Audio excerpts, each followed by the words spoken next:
ಇಂದಿನಿಂದ ಕಾಂಗ್ರೆಸ್ ಸರ್ಕಾರದ ಬಜೆಟ್ ಅಧಿವೇಶನ ಆರಂಭ ಆಗಲಿದೆ. ಇಂದು ರಾಜ್ಯಪಾಲ ತಾವರ್ ಚಂದ್ ಗೆಹ್ಲೋಟ್ ಅವರು ಭಾಷಣ ಮಾಡಲಿದ್ದಾರೆ. ಅಂದರೆ ಆರಂಭದಲ್ಲಿ ರಾಜ್ಯಪಾಲರ ಭಾಷಣ ಇರುತ್ತೆ, ಸರ್ಕಾರದ ಈವರೆಗಿನ ಸಾಧನೆಗಳನ್ನು ಹೊಗಳುವಂಥದ್ದು. ಅದಾದ ಮೇಲೆ ರಾಜ್ಯಪಾಲರ ಭಾಷಣದ ಮೇಲೆ ಚರ್ಚೆಗಳಾಗುತ್ತೆ. ಇಂದಿನಿಂದ ಕಾಂಗ್ರೆಸ್ ಸರ್ಕಾರದ ಬಜೆಟ್ ಅಧಿವೇಶನ ಆರಂಭ ಆಗಲಿದೆ. ವರ್ಷದ ಮೊದಲ ಅಧಿವೇಶನ ಇದು, ಅಂದರೆ 2024 ವರ್ಷದ ಮೊದಲು ತಾವರ್ ಚಂದ್ ಗೆಹ್ಲೋಟ್ ಅವರು ಆರಂಭದಲ್ಲಿ ಭಾಷಣ ಮಾಡ್ತಾರೆ.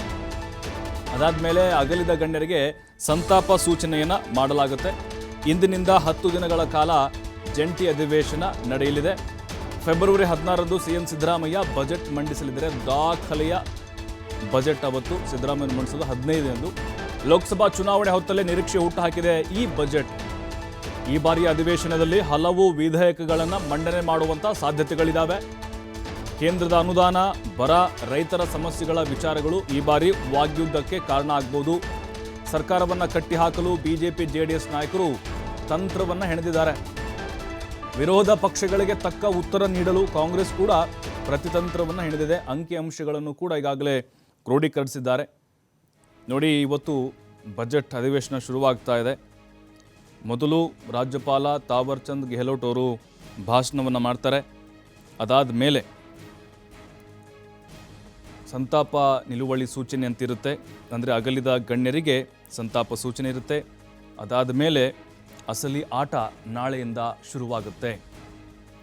ಈಗ ಮಂಡ್ಯದಲ್ಲಿ ಧ್ವಜ ದಂಗಲ್ ಆಯಿತು, ರಾಮ ಮಂದಿರ ಉದ್ಘಾಟನೆ ವಿಚಾರ ರಾಜಕೀಯಕರಣಗೊಳ್ತು.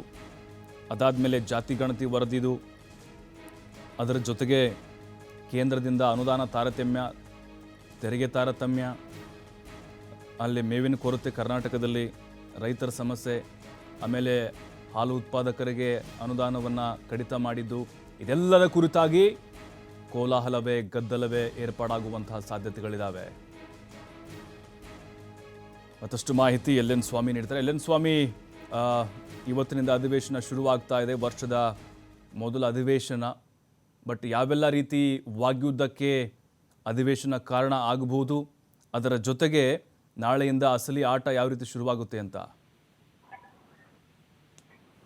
ಇವತ್ತಿನಿಂದ ವಿಧಾನಸಭೆಯ ಅಧಿವೇಶನ ಪ್ರಾರಂಭ ಆಗ್ತಾ ಇದೆ. ಸಾಕಷ್ಟು ನಿರೀಕ್ಷೆಗಳನ್ನ ಇಟ್ಕೊಂಡು ಸರ್ಕಾರ ಬಜೆಟ್ ಮಂಡನೆಗೆ ಸಿಎಂ ಸಿದ್ದರಾಮಯ್ಯನವರು ಮುಂದಾಗಿರುವಂತದ್ದು. ಹಾಗಾಗಿ ಇವತ್ತಿಂದ ನಡೆಯುವಂತ ಒಂದು ಬಜೆಟ್ ಅಧಿವೇಶನ ಸಾಕಷ್ಟು ಕುತೂಹಲವನ್ನ ಕೆರಳಿಸೋದ್ರ ಜೊತೆಗೆ ಲೋಕಸಭಾ ಚುನಾವಣೆಯ ದೃಷ್ಟಿಯನ್ನು ಇಟ್ಕೊಂಡು ಲೋಕಸಭಾಕ್ಕೆ ಸನ್ನದ್ಧವಾಗುವಂತೆ ಮೂರೂ ಪಕ್ಷಗಳು, ಕಾಂಗ್ರೆಸ್ ಆಡಳಿತ ಪಕ್ಷ ಅಂತ ಕಾಂಗ್ರೆಸ್, ಜೆಡಿಎಸ್, ಬಿಜೆಪಿ ಮೂರೂ ಪಕ್ಷಗಳು ತಮ್ಮ ಜಟಾಪಟಿಯನ್ನ ಇವತ್ತಿನಿಂದ ಶುರು ಮಾಡುವಂತದ್ದು. ಅಂದ್ರೆ ಇವತ್ತಿನಿಂದ ವಿಧಾನಸಭೆ ಜಂಟಿ ಅಧಿವೇಶನ ಪ್ರಾರಂಭ ಆಗುತ್ತೆ. ನಂತರ ಏನು ಈಗಾಗಲೇ ಕಾಂಗ್ರೆಸ್ ಸರ್ಕಾರದ ವಿರುದ್ಧ ಯಾವ ರೀತಿ ಒಂದು ಹೋರಾಟ ಮಾಡಬೇಕು ಅನ್ನೋದು ಈಗಾಗಲೇ ಒಂದಿಷ್ಟು ಸಿದ್ಧತೆಗಳನ್ನ ಬಿಜೆಪಿ ಹಾಗೂ ಜೆಡಿಎಸ್ ನಾಯಕರು ಮಾಡ್ಕೊಂಡಿರುವಂತದ್ದು. ಬಿಜೆಪಿ ಸರ್ಕಾರದ ಮೇಲೆ 40% ಆರೋಪ ಏನಿತ್ತು, ಆ ಆರೋಪ ಮತ್ತೆ ಕಾಂಗ್ರೆಸ್ ಸರ್ಕಾರದ ಮೇಲೆ ಬಂದಿದೆ. ಅದನ್ನ ಇಟ್ಕೊಂಡು ವಾಗ್ದಾಳಿ ನಡೆಸುವಂತಹ ಸದನದಲ್ಲಿ ಆಡಳಿತ ಪಕ್ಷಕ್ಕೆ ತಿರುಗೇಟು ಕೊಡುವಂತ ಒಂದು ಸಿದ್ಧತೆಯನ್ನ ಎರಡೂ ಪಕ್ಷದ ನಾಯಕರು, ಅಂದ್ರೆ ಬಿಜೆಪಿ ಹಾಗೂ ಜೆಡಿಎಸ್ ನಾಯಕರು ಮಾಡ್ಕೊಂಡಿರುವಂತದ್ದು. ಯಾಕೆಂದ್ರೆ ಕಮಿಷನ್ ಆರೋಪ ಎಷ್ಟೆಲ್ಲ ಒಂದು ರಾಜ್ಯ ರಾಜಕೀಯದಲ್ಲಿ ಸಾಕಷ್ಟು ಒಂದು ಬಿರುಗಾಳಿಯನ್ನ ಉಂಟು ಮಾಡಿತ್ತು. ಆರೋಪವನ್ನ ಮಾಡಿದಂತಹ ಕಾಂಗ್ರೆಸ್ ನಾಯಕರು ಮತ್ತೆ ಕಾಂಗ್ರೆಸ್ ನಾಯಕರ ಮೇಲೆ ಅದೇ ಆರೋಪ ಬಂದಿರೋದ್ರಿಂದ ಆಡಳಿತ ಪಕ್ಷದ ನಾಯಕರು ಯಾವ ರೀತಿ ಒಂದು ತಿರುಗೇಟು ಕೊಡ್ತಾರೆ ಅನ್ನೋದು ಕೂಡ ಕಾದ್ ನೋಡ್ಬೇಕಾದಂಥದ್ದು. ಇನ್ನ ಅದನ್ನು ಹೊರತುಪಡಿಸಿದ್ರೆ ಬರ ಪರಿಹಾರ ವಿಚಾರದಲ್ಲಿ ಸರ್ಕಾರದ ವಿರುದ್ಧ ಆಕ್ರೋಶ ವ್ಯಕ್ತಪಡಿಸುವಂಥದ್ದು ಹಾಗೂ ಜೊತೆಗೆ ಕೇಂದ್ರ ಸರ್ಕಾರದ ಕಡೆ ರಾಜ್ಯ ಸರ್ಕಾರ ಆರೋಪ ಮಾಡ್ತಾ ಇದೆ. ಅಂದ್ರೆ ಕೇಂದ್ರ ಸರ್ಕಾರದವರು ಅನುದಾನ ಬಿಡುಗಡೆ ಮಾಡೋದಕ್ಕೆ ಹಿಂದೇಟು ಆಗ್ತಾ ಇದ್ದಾರೆ, ತಾರತಮ್ಯ ಮಾಡ್ತಾ ಇದ್ದಾರೆ ಅಂತ ರಾಜ್ಯ ಸರ್ಕಾರದ ನಾಯಕರು ಸಾಕಷ್ಟು ಒಂದು ಆರೋಪವನ್ನ ಮಾಡ್ತಾ ಇದ್ದಾರೆ. ಈ ಆರೋಪಕ್ಕೆ ಪ್ರತ್ಯಾರೋಪವನ್ನು ಮಾಡಿ ಸರ್ಕಾರವನ್ನ ಇನ್ನಷ್ಟು ಇಕ್ಕಟ್ಟಿಗೆ ಸಿಲುಕಿಸುವಂತ ಕೆಲಸವನ್ನ ಬಿಜೆಪಿ ಸಿದ್ಧತೆಗಳನ್ನ ಮಾಡ್ಕೊಳ್ತಾ ಇರುವಂತದ್ದು. ಜೊತೆಗೆ ಈಗಾಗಲೇ ರಾಜ್ಯದ ಅಭಿವೃದ್ಧಿ ವಿಚಾರಗಳು ಹಾಗೂ ಗ್ಯಾರಂಟಿ ವಿಚಾರಗಳಲ್ಲಿ ಇನ್ನೂ ಸರ್ಕಾರ ನುಡಿದಂತೆ ನಡೆದಿಲ್ಲ. ಅಂದ್ರೆ ಅಭಿವೃದ್ಧಿಗೆ ಸಂಬಂಧಪಟ್ಟಂತೆ ಅನುದಾನಗಳನ್ನ ಬಿಡ್ತಾ ಇಲ್ಲ, ಯಾವುದೂ ಅಭಿವೃದ್ಧಿ ಕಾರ್ಯ ಆಗ್ತಾ ಇಲ್ಲ. ಬರೀ ಗ್ಯಾರಂಟಿ ವಿಚಾರಗಳನ್ನ ಇಟ್ಕೊಂಡು ರಾಜ್ಯ ಸರ್ಕಾರ ತನ್ನ ಆಡಳಿತವನ್ನು ನಡೆಸ್ತಾ ಇದೆ. ಹಾಗಾಗಿ ಒಂದು ಕಡೆ ಶಾಸಕರ ಅನುದಾನ ಆಗ್ಬೋದು, ಜೊತೆಗೆ ಅಭಿವೃದ್ಧಿ ವಿಚಾರಗಳಿಗೆ ಅನುದಾನ ಆಗ್ಬೋದು, ಯಾವುದನ್ನು ಕೂಡ ಸರ್ಕಾರ ಜಾರಿಗೆ ಬಿಡುಗಡೆ ಮಾಡ್ತಾ ಇಲ್ಲ ಎಂಬ ವಿಚಾರವನ್ನು ಇಟ್ಕೊಂಡು, ಜೊತೆಗೆ ಪದೇ ಪದೇ ಕೇಂದ್ರ ಸರ್ಕಾರದ ಕಡೆ ಬೊಟ್ಟು ಮಾಡಿ ತೋರಿಸ್ತಾ ಇರುತ್ತದು. ಅಂದ್ರೆ ಅನುದಾನದ ವಿಚಾರದಲ್ಲಾಗ್ಬೋದು ಅಥವಾ GST ವಿಚಾರದಲ್ಲಾಗ್ಬೋದು ಪದೇ ಪದೇ ಏನೋ ಒಂದು ಕೇಂದ್ರ ಸರ್ಕಾರದ ವಿರುದ್ಧ ಆರೋಪ ಮಾಡ್ತಾ ಇದ್ದಾರೆ.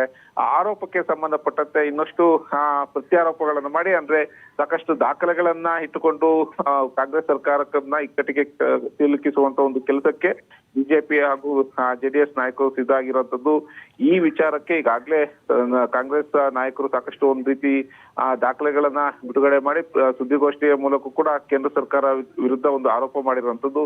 ಹಾಗಾಗಿ ಎರಡೂ ಇವತ್ತಿನಿಂದ ಪ್ರಾರಂಭವಾಗುವ ಒಂದು ಸದನದಲ್ಲಿ ಆಡಳಿತ ಪಕ್ಷಕ್ಕೆ ವಿಪಕ್ಷ ಆಡಳಿತ ಯಾವ ರೀತಿ ಒಂದು ತಿರುಗೇಟು ಕೊಡ್ತಾರೆ, ಯಾವ ದಾಖಲಾತಿಗಳನ್ನ ಬಿಡುಗಡೆ ಮಾಡುವ ಸಾಧ್ಯತೆಗಳು ಇದೆ ಪ್ರಭು. ಥ್ಯಾಂಕ್ ಯು ಎಲ್ ಎನ್ ಸ್ವಾಮಿ ಮಾಹಿತಿಗಾಗಿ.